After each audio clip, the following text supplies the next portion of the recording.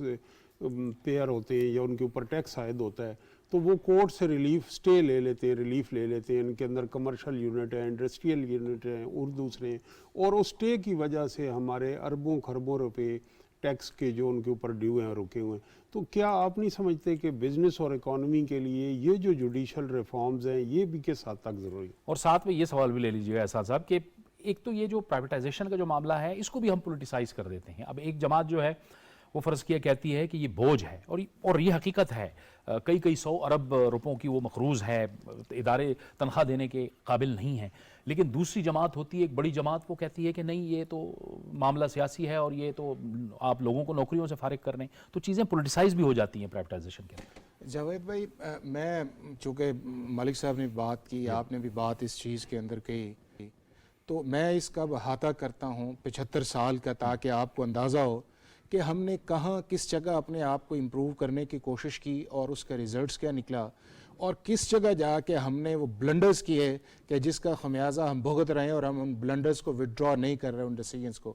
یہ ہمیں سب کو معلوم ہے کہ جب پاکستان بنا تو پاکستان کے اندر جو ہمارا گورننس کا یا بیوروکریسی تھی اس وقت کی تھی, اس کے پاس جو تھا وہ پن بھی نہیں تھی, اور وہ پن کے لیے کہتے ہیں کہ جی آپ وہ جو کیکر کا ایک کانٹا تھا اس کو ہم استعمال کرتے تھے. یہ ہمارا وہ تھا. انڈیا نے ہمیں ایسٹس نہیں دیے تھے. ہمارے پاس تقریباً 20 لاکھ کے قریب جو تھے وہ امیگرنٹس بھی یہاں پہ آئے, جو انڈیا سے یہاں پہ آئے, اور وہ جو ایک بہت بڑی پارٹیشن کے اندر زیادتی ہوئی کہ جو بنیادی پرنسپل سب کانٹیننٹ کا تھا کہ جس علاقے کے اندر مسلمانوں کی اکثریت ہوگی وہ پاکستان کے ساتھ جائیں گے, اور جس جگہ ہوگے, اور وہ آپ دیکھیں کہ ہمارے جو سارے بڑے علاقے تھے جو ہمارے ساتھ ملتے تھے جنہیں پتہ ہی نہیں تھا یہ ہوگا, وہ ہمارے ساتھ آئے. اب جب میں نے اس کرائسس کے اندر شروع کیا تو ہمارا سب سے بڑا پرابلم جو آیا اس سارے کے ساتھ ساتھ کہ ہم نے اپنا کانسٹیٹیوشن نہیں بنایا. وہ کانسٹیٹیوشن چونکہ آپ کا ایک گورننس کا ایک فریم آف ورک آتا ہے, اس کانسٹیٹیوشن کو جب ہم نے نہیں بنایا تو ہم نے 5-6 سال جو تھے اس کے اندر ضائع کیے. اور جب پھر ہم نے اس کے اندر جو جسے ہم کہتے تو ہیں کہ جنرل ایوب نے جب اس کو ٹیک اوور کیا, آج بھی پاکستان کے اندر یا پاکستان کے باہر یہ کہا جاتا ہے کہ پاکستان کی جو پراسپیرٹی کا تھا وہ 59 سے لے کے 68 کا تھا, جس کے اندر آپ کی 6.8 تک آپ کی GDP گروتھ تھی. اس کے اندر یہ ہے کہ آپ کے 5 ایئرز پلان بھی جو تھے وہ بھی ساؤتھ کوریا نے لیے, ملیشیا نے لیے, اس کے بعد آپ کو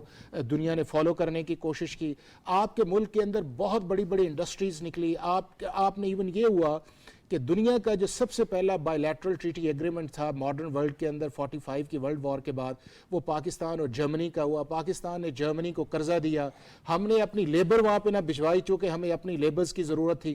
اس سارے پروسیس کے اندر ہم ایشین ٹائیگرز کی طرف جا رہے تھے. پھر وہ ہمارے پاس ایک بہت بڑا کرائسس آیا جو 71 کا تھا, اور جب پیپلز پارٹی کی گورنمنٹ آئی تو ہم نے ان ساری چیزوں کو نیشنلائز کر دیا. وہ جو نیشنلائز ہم نے کیا کہ وہ ہم نے ایک ایسا بلنڈر کیا اس ملک کے اندر کہ جس کے اندر آپ کا بزنس مین بھی وہاں پہ سٹاپ ہوا, آپ کی انڈسٹری بھی رکی, اور وہاں پہ جا کے آپ کے ملک کا جو بیوروکریٹ تھا اسے ہم نے عادت ڈالی کہ تم اب کاروبار کرو, جو دنیا کے اندر کسی جگہ نہیں ہے کہ گورنمنٹ کے لوگ کبھی بھی کاروبار نہیں کرتے. گورنمنٹ کے لوگ پالیسیز بناتے ہیں اور لوگوں کو فیسیلیٹیٹ کرتے ہیں.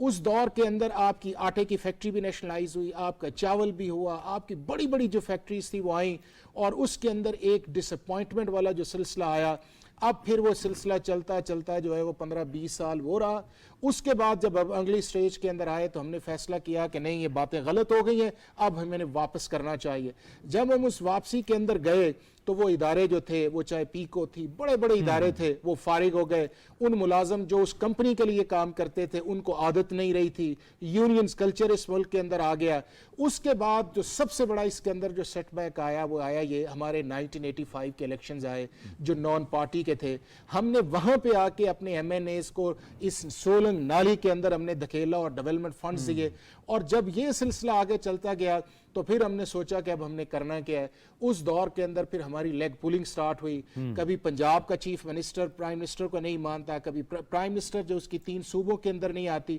وہ پولیٹیکل انسٹیبلٹی جو تھی اور وہ چیزیں جو ہم نے کسی حد تک 58 سے 68 تک کی تھی, اس کا ہم نے پھل تو کھایا, لیکن 90s کے اندر جا کے وہ ساری جو تھیں وہ آپ کی ڈیپ سی کے اندر جانی شروع ہو گئی. اچھا, اس میں ایک نقطہ شروع ہو, میں چاہوں گا کہ میں آپ کو بھی انوالو کروں, میں پھر دوبارہ بھی آپ کی طرف آتا ہوں کہ ساتھ ساتھ ہم نے جو تھوڑا بہت کام کرنے والے لوگ تھے, ملک صاحب اور کاشف صاحب, آپ کے لیے, دونوں کے لیے یہ سوال ہے کہ ان کی بھی ہم نے لیگ پولنگ کی, ہم نے کام بھی نہیں کرنے دیا, ہم نے رکاوٹیں بھی کھڑی کی, جس طرف حافظ صاحب نے بھی اشارہ کیا, ہم نے سسٹم کے سامنے بھی رکاوٹیں کھڑی کرنے کی کوشش کی, ہم نے وہ قیادت یا وہ لوگ جو کچھ کرنا چاہ رہے تھے ان کے راستوں میں بھی رکاوٹیں آئیں. جی بالکل, میں ایک مختصر سا کمنٹ یہ کروں گا کہ دیکھیں جہاں ہم نے دیکھا ہے پاکستان کی سکسیس سٹوری جو ہیں کہ کوآرڈینیٹڈ ایفرٹ ہوئی ہے, جس میں قوم, ادارے اور ہماری سیاسی قیادت, ہماری عسکری قیادت ایک پیج پہ ہو کے انہوں نے کیا ہے, تو وہ سکسیس سٹوریز ہوئی. وہ سی پیک ہو, وہ نیوکلیئر پروگرام ہو, وہ 60-70s میں ایئر مارشل نور خان صاحب کی قیادت میں پی آئی اے ہو, وہ ڈاکٹر قدیر صاحب کا یہ وہ ہو, ایک سائنٹسٹ کی ٹیم ہو. تو اب بھی ہمیں یہ چاہیے کہ ہم اس جذبے کے ساتھ چلیں. تو کوئی ایسا مشکل کام نہیں ہے کہ ہم اس کو, لیکن اس کے لیے یہ ہے کہ جو انڈیویجول ہیں ان کی آٹونومی اور ان کی اتھارٹی ہونی چاہیے, اور انسٹیٹیوشن بلڈنگ میں ہمیں مداخلت نہیں کرنی چاہیے اور ان کو سپیس دینی چاہیے. تو پاکستان کے بھی میریکلز جو جس طرف حافظ صاحب نے اشارہ کیے, کیا وجہ ہے کہ وہ پاکستانی جو ویسٹ میں جاتے ہیں وہ وہاں ناسا سے لے کے اور یونیورسٹی پروفیسر سے لے کے ڈاکٹر, انجینئر, زندگی کے ہر شعبہ میں جہاد میں وہ لیڈرز ہیں, اور اس معاشرے میں جا کے وہ اس معاشرے کے کامیاب ترین لوگ ہیں. تو اگر ہم انہیں وہی سپیس یہاں دیں گے تو پاکستان یقیناً اس کی طرف جا سکتا ہے. اور یہ ایک ہے, ہمیں ہر گورنمنٹ میں ایک ڈاکٹر عشرت حسین صاحب نے کتاب بھی لکھی اور وہ ایک ریفارم کا ایجنڈا لاتے ہیں, مختلف گورنمنٹ میں وہ مشیر بھی رہے ہیں, لیکن ریفارم کا پروسیس بڑا سلو ہے. وہ ریفارم بیوروکریسی میں بھی ہونی چاہیے, وہ جوڈیشری میں بھی ہونی چاہیے. تو سم ہاؤ جو ابھی یہ سفر ہے ہمیں اس کی طرف مزید ہمیں ریفارمز کی ضرورت ہے اور انسٹیٹیوشن بلڈنگ کی ضرورت ہے. جی کاشف صاحب, جو ویسا میں سمجھتا ہوں کہ ہمیں نا ریفارمز کی اور کیپیسٹی بلڈنگ سے بڑا نا ہمیں قانون سازی کی ضرورت ہے اور عمل درآمد کی ضرورت ہے. دیکھیں, آپ صرف اس ملک میں 3 کام کر دیجئے. آپ سب سے پہلے قانون سازی کر دیں کہ جس بیوروکریٹ کی یا اس کی فیملی کی ڈوئل نیشنلٹی ہے, یا وہ نیشنلٹی چھوڑ دے یا عہدہ چھوڑ دے. آپ دیکھیے کیسے معاملہ ٹھیک ہوتے. یہاں پہ پرابلم یہ ہے کہ پہلے یہ پاور یوز کر کے, ریلیشن یوز کر کے یہ بڑی بڑی پوسٹیں لیتے ہیں, اس کے بعد کسی نے اپنی مسز کی, کسی نے بچوں کی, بھائیوں کی ملٹی نیشنلٹی رکھی ہوئی ہے, اور ان کی ایفیلیشن یہ ہے کہ یار یہاں سے ریٹائر ہوں گے, باہر چلے جائیں گے. 20 ایسے بیوروکریٹ آپ کے نکل آئیں گے جو 20 میں 21 میں 22 میں کہ یہاں سرونگ کی, اس کے بعد بچوں کے سمیت باہر شفٹ ہو گئے. ان کو کیا لینا دینا. اور پالیسیز انہوں نے پاکستان کے لیے بنائی, امپلیمنٹیشن انہوں نے یہاں پہ بنائی. دوسری بات یہ ہے, میں ذاتی طور پہ یہ سمجھتا ہوں کہ سب سے بڑا المیہ ہے جوڈیشری کا. حافظ صاحب بیٹھے ہوئے ہیں, شاید میری بات سے اتفاق کریں, شاید اختلاف کریں, لیکن میں یہ سمجھتا ہوں یہ المیہ ہے جوڈیشری کا. یہاں پہ خواہش کی بنیاد پہ فیصلے دیے جا رہے ہیں, یہاں پہ حقائق کی بنیاد پہ فیصلے ہی نہیں ہوتے ہیں, یہاں پہ پاپولر سینٹیمنٹ کے اوپر فیصلے ہوتے ہیں. یہاں پہ ججز اس بات کو ماننے کو تیار نہیں ہے کہ اللہ نے ان کو انصاف کے منصب پہ بٹھایا ہے. جو فیصلے وہ کر رہے ہیں اس کا بار ان کی گردن پہ ہے. انہوں نے دنیا میں بھی حساب دینا ہے, اللہ کے ہاں بھی جا کے حساب دینا ہے. ہم کیسے فیصلے کر رہے ہیں؟ پاپولر سینٹیمنٹ کے اوپر, ایفیلیشن کی بنیاد پہ, ججز کی ایفیلیشن کی بنیاد پہ فیصلے آ رہے ہیں. اب آپ دیکھیں, جس وقت آپ ایک بندہ وہ ایک کیس میں اندر جاتا ہے, اس کو سزا ہو جاتی ہے, ایسے BSCO فیصلے آئے کہ بندہ جیل میں مر گیا, بعد میں اس کو بری کر دیا گیا. بندہ جیل میں چل بسا اور پتہ لگا یہ بے گناہ تھا, اور ایسے بہت سارے جن کی ضمانتیں ہو گئی اور بعد میں پتہ لگا وہ گناہ گار تھا اور وہ باہر ہی مر گیا. سو آپ کیا جوڈیشل سسٹم میرٹ کے اوپر فعال نہیں کر رہا, آپ کا بیوروکریٹک سسٹم میرٹ پہ فعال نہیں کر رہا, آپ کا اکنامک سسٹم جو ہے وہ پاپولر سینٹیمنٹ کے اوپر بیس کر رہا ہے کہ ہم نے اپنا الیکشن کیسے جیتنا ہے, ہم نے کیسے چیزوں کو لے کے جانا ہے. میں ایک چیز آپ کو بتاؤں کہ دیکھیے, ہم جس معیشت کی وجہ سے سارے گرداب میں ہیں, بھوکے پیٹ سے کوئی نظریہ, کوئی ترقی نہیں ہو سکتی. یہ بڑی پڑھی لکھی بات, آپ جو مرضی فارمولہ لگا لیجئے. جب تک آپ ساؤتھ میں وزیرستان کی بات کر لیں یا ساؤتھ پنجاب کی بات کر لیں, آپ انٹیریئر سندھ کی بات کر لیجئے یا بلوچستان کی بات کر لیجئے, آپ جب تک لوگوں کو روزی روٹی کا نظام نہیں دیں گے، معیشت کا نظام نہیں دیں گے، اس وقت تک وہ کیسے آپ کے ساتھ انگیج ہوں گے؟ یہاں پہ ایک بنیادی حقوق نہیں ہے، بجلی کو تو چھوڑیے، تعلیم کے حقوق نہیں ہے، پینے کے پانی کے حقوق نہیں ہے، آپ کیسے اس کو نظام کو آگے چلا سکتے ہیں؟ اور دوسری طرف معاملہ یہ ہے کہ منرل واٹر جو ہیں وہ یوز ہوتے ہیں، تو وہ جو ڈفرینس آف سوسائٹی ہے وہ بھی تو کہیں نہ کہیں ایڈریس ہونا چاہیے۔ میں ذاتی طور پہ سمجھتا ہوں کہ سول بیوروکریسی میں سب سے پہلی جو ریفارمز ہے وہ آپ ڈوئل نیشنلٹی کو ایڈریس کر لیں، اور میں آپ کو بتاؤں آپ جس وقت اس کو چھیڑیں گے، جس وقت اس پہ ڈیبیٹ انیشیٹ کریں گے، آپ کی آواز دبا دی جائے گی یا ان معاملات کو کیسز کو کورٹ میں لنگر آن کرنے شروع ہو جائیں گے۔ ظلم یہ ہے کہ 21ویں یا 22ویں گریڈ کے جو لوگ ہیں وہ جا کے کورٹوں میں رکوا لیتے ہیں، اپنی پروموشنز رکوا لیتے ہیں، سینیورٹی کا پھڈا بن جاتا ہے، 4 سال سینیورٹی کا پھڈا نہیں سیٹل ہوتا۔ سو اس سارے معاملے کے اوپر جوڈیشل ریفارمز نہیں ہوں گی، انصاف ہوتا ہوا نظر نہیں آئے گا، پلیسمنٹ ہوتی ہوئی نظر نہیں آئے گی۔ مجھے بتائیں لوگوں کا اعتماد کیسے آئے گا؟ لوگوں کو آج پتہ لگ جائے کہ ہماری جو لیڈرشپ ہے وہ خود بھی سیکریفائز کرنے کو تیار ہے، عوام پھر سیکریفائز کرنے کو تیار ہو جائے گی۔ بالکل ہم نے تو اپنا کردار دکھایا ہی نہیں۔ ہمارا کردار تو یہ ہے معذرت کے ساتھ کہ ہم نے خود بغل گیر ہوئے شادیانے بجائے کہ جناب IMF سے ہمارا معاہدہ الحمدللہ ہو گیا، ہماری رات دن کی محنت تھی وہ کنکلوڈ ہو گئی، اب اس معاہدے کا عوام